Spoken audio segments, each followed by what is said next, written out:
Hi hello அனைவருக்கும் வணக்கம். நான் உங்கள் ராமச்சந்திரன். இது உங்கள் ராம்சன் அகாடமி.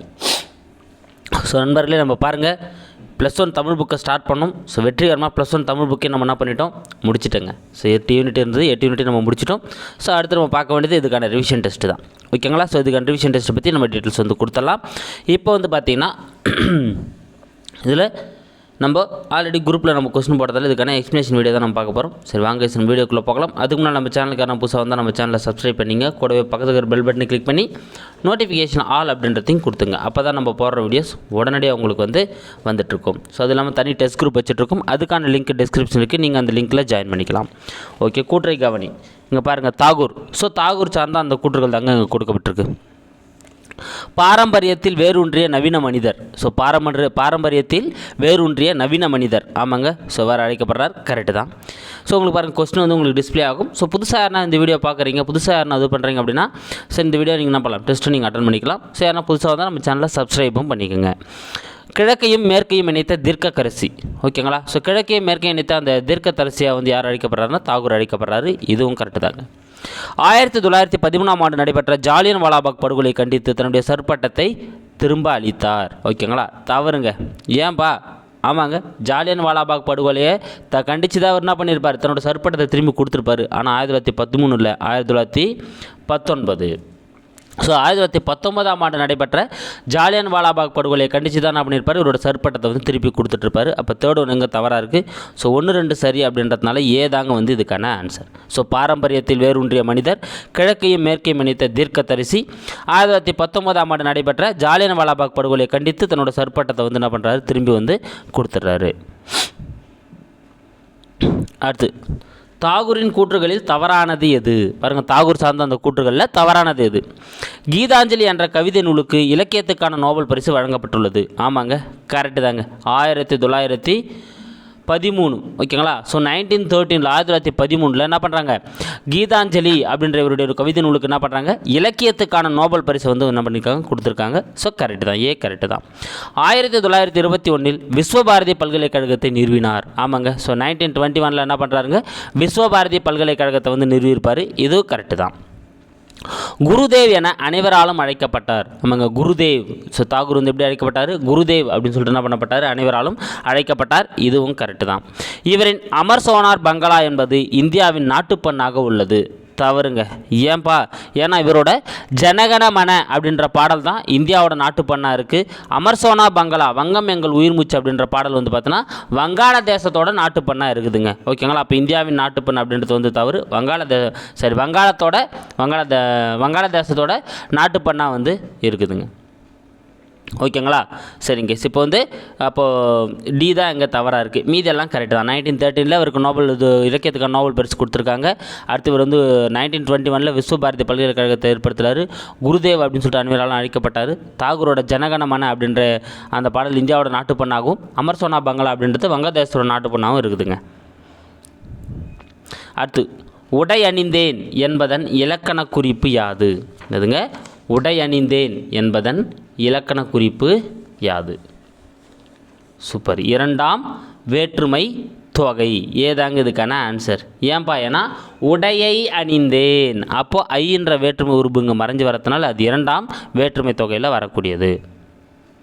4வது பாருங்கள், அப்துல் ரகுமானின் சாகித்ய அகாதமி விருது பெற்ற நூல் எது? ஸோ அப்துல் ரகுமானின் சாகித்ய அகாதமி விருது பெற்ற நூல் எது? சூப்பர். இதுக்கான ஆன்சர் ஆலாபனை. சீதாங்க இதுக்கான ஆன்சர். ஸோ பால்வீதி, நேயர் விருப்பம், பித்தன், ஆலாபனை எல்லாமே நம்ம அப்துல் ரஹ்மானோட நூல்கள் தான். அதில் ஆலாபனை அப்படின்ற கவிதை வகுப்புக்கு தான் இவருக்கு என்ன கிடச்சிருக்குங்க, சாகித்ய அகாதமி விருது இவருக்கு கிடச்சிருக்கும். ஓகேங்களா? அப்போ ஆலாபனை. அடுத்து, தவறானது எது? ஸோ பாருங்கள், சொற்பொருள், சொல்லும் பொருளிலிருந்து கொடுக்கப்பட்டுள்ளது. பூம்பராகம். என்னதுங்க? பூம்பராகம் அப்படின்னா பூவில் உள்ள மகரந்தம். ஆமாங்க, கரெக்டு தாங்க. பூம்பராகம் அப்படின்னா பூவில் உள்ள மகரந்தத்தை குறிக்கக்கூடியது. கரெக்டு தான். ஆசியிலா. ஸோ ஆசியிலா அப்படின்னா குற்றம் இல்லாத. ஆசியிலானா குற்றம் இல்லாத. ஆயம். ஆயம் அப்படின்னா ஆடு. ஓகேங்களா? ஸோ ஐயம் அப்படின்னா என்னதுங்க, ஆடு. இதுவும் கரெக்டு தாங்க. துரட்டி. துரட்டி அப்படின்னா பார்த்தீங்கன்னா குதிரை. துரட்டி அப்படின்னா குதிரை, தவறுங்க. ஏன்னா அயம் அப்படின்னா ஆடு மற்றும் குதிரையை குறிக்கக்கூடியது தான். ஸோ அயம் அப்படின்னா ஆடு மற்றும் குதிரையை குறிக்கக்கூடியது தான்.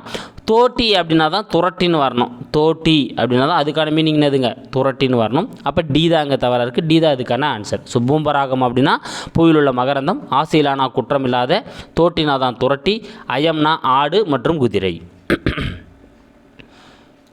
அடுத்து பொருந்தா இணை எது? மறுபடியும் பாருங்க, சொற்பொருள். பரல், பரல் அப்படின்னு என்னதுங்க, கல். பரல் அப்படின்னா கல், கரெக்டு தாங்க.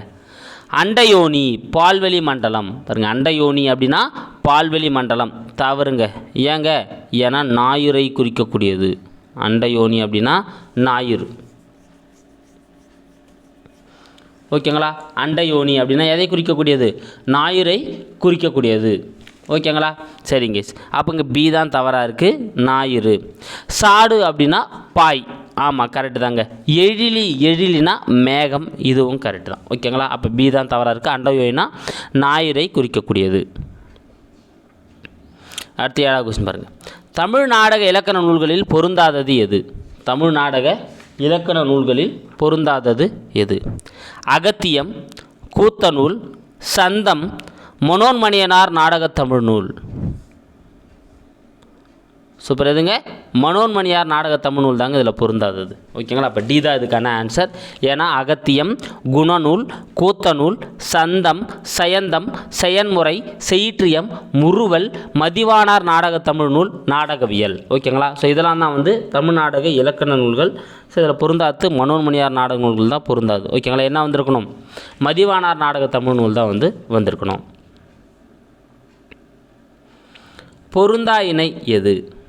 பொருந்தா இணை எது? கடிநகர். ஸோ கடிநகர் அப்படின்னா உரிச்சொற்றொடர். கடிநகர் அப்படின்னா உரிச்சொற்றொடர். உருட்டி, உருட்டி அப்படின்னா வினையச்சம். முளைத்த, முளைத்த அப்படின்னா பண்புத்தொகை. முளைத்த அப்படின்னா பண்புத்தொகை. தங்குதல் அப்படின்னா தொழிற்பெயர். ஸோ இதில் எது பொருந்தாதது? சூப்பர். எதுங்க, முளைத்த அப்படின்றதாங்க இதில் வந்து தவறாக இருக்குது. ஓகேங்களா, ஏன்னா முளைத்தனா என்னன்னு வந்திருக்கணும், பெயரச்சம். ஏன்னா ஆ விகுதி பெற்று வரதுனால அது எதில் வரக்கூடியது, முளைத்த அப்படின்றது பெயரச்சத்தில் வரக்கூடியது. ஓகேங்களா, அப்போ இங்கே பண்புத்தொகை அப்படின்றது வந்து தவறாக இருக்குது. ஓகேங்களா, ஸோ பண்புத்தொகையாக இருந்தால் இளமுகம், நல்லூன், சிறுபுல், பேரழகு, முன்னீர், நன்மன், இது எல்லாமே பண்புத்தொகையில் வரக்கூடிய வார்த்தைகள். இது வந்து பெயரச்சம் வந்திருக்கணும். மீது எல்லாமே கரெக்டு தாங்க. கடிநகர்னா உரிச்சொற்றொடர், உருட்டினா வினையச்சம், தங்குதல்னா தொழிற்பெயர், முளைத்தர்னா வந்து பார்த்தீங்கன்னா பெயரச்சத்தில் வரணும். அடுத்து வீழருவி என்பது எதுங்க? வீழருவி என்பது எதை குறிக்கக்கூடியது? வீழருவி. ஸோ வீடருவி அப்படின்னா அதுங்க வினைத்தொகை. வீடு அருகி, வீழப்போகின்ற அருகி, விழுந்து கொண்டிருக்கின்ற அருகின்னு சொல்லிட்டு 3 இது நம்ம சொல்ல முடியும். முக்காலத்துக்குரியது அப்படின்றதுனால இது வந்து வினைத்தொகை. வீழருவி அப்படின்னு என்னதுங்க, வினைத்தொகையில் வரக்கூடியது. பி தான் இதுக்கான ஆன்சர். அடுத்து பொறுத்துக.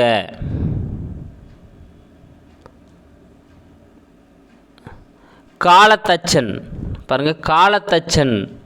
ஸோ காலத்தச்சன் அப்படின்றது வந்து எதுங்க, உருவகம். காலத்தச்சன் உருவகம் அப்படின்னா அப்போ 2. புல்புழு எதுங்க, புல்புழு அப்படின்னா உம்மைத்தொகை. ஸோ புல்லும் புழுவும் உம்மைத்தொகை. குகைமுகம் எதுங்க, குகைமுகம். குகைமுகனா உவமை தொகை. குகை போன்ற முகம், உவமை தொகை. வாய்க்கால், வாய்க்கால்னா இலக்கண போலி. ஏன்னா முன்பின் தொக்கியது. ஏன்னா என்னன்னு இருக்கும், கால்வாய்னு இருக்க வேண்டியது நம்ம வாய்க்கால்னு சொல்கிறோம். அப்போ இலக்கண போலி. அப்போ 2 1 3 4 எங்கே இருக்குது பாருங்கள், பியில் இருக்குது பாருங்கள். 2 1 3 4 பி தான் இதுக்கான ஆன்சர்.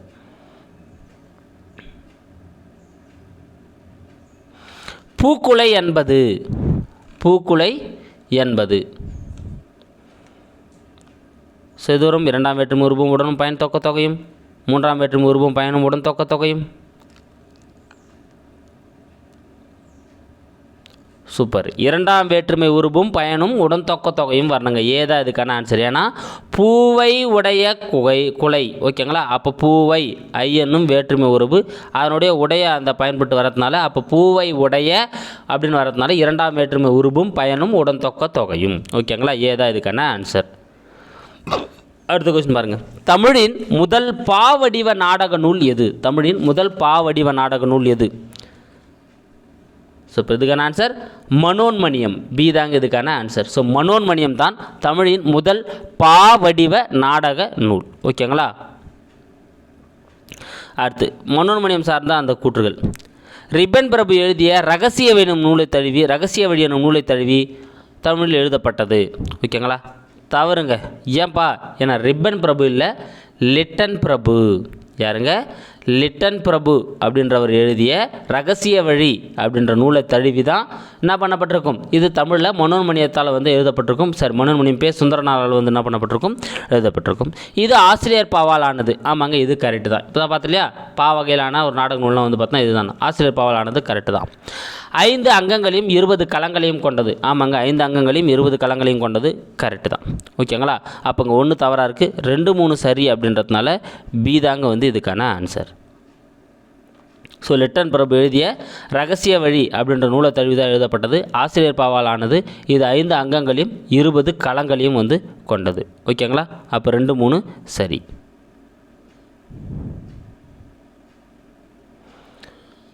மனோன்மணியத்தின் கிளைக்கதை எது? ஸோ மனோன்மணியத்தோட கிளைக்கதை எது? சூப்பர், சிவகாமியின் சரிதம். பி தாங்க இதுக்கான ஆன்சர். ஸோ மனோன்மணியத்தோட கிளைக்கதை எதுன்னு பார்த்தீங்கன்னா சிவகாமியின் சரிதம் அப்படின்றத வந்து பார்த்தீங்கன்னா மனோன்மணியத்தோட கிளைக்கதை. கூற்றை கவனி. பே சுந்தரனார் சார்ந்த கூற்றுகள். திருவிதாங்கூரில் உள்ள ஆலைப்புழையில் 1855 பிறந்தார். ஸோ பாருங்கள், புதுசாக படிக்கிறவங்க கட்சி நேரம் ஆன்சர் போட்டுட்ருப்பீங்க.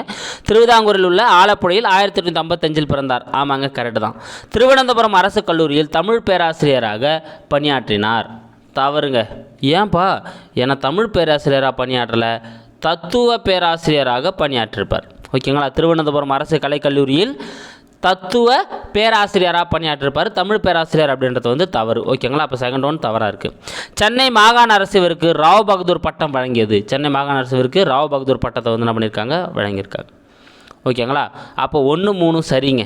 என்னதுங்க? 1 3 சரி. செகண்ட் ஒன் மட்டும்தான் அங்கே தவறாக இருக்குது. அப்போ இதுக்கான ஆன்சர் வந்து சி. திருவிதாங்கூரில் உள்ள ஆலப்புழையில் 1855 பிறந்தார்.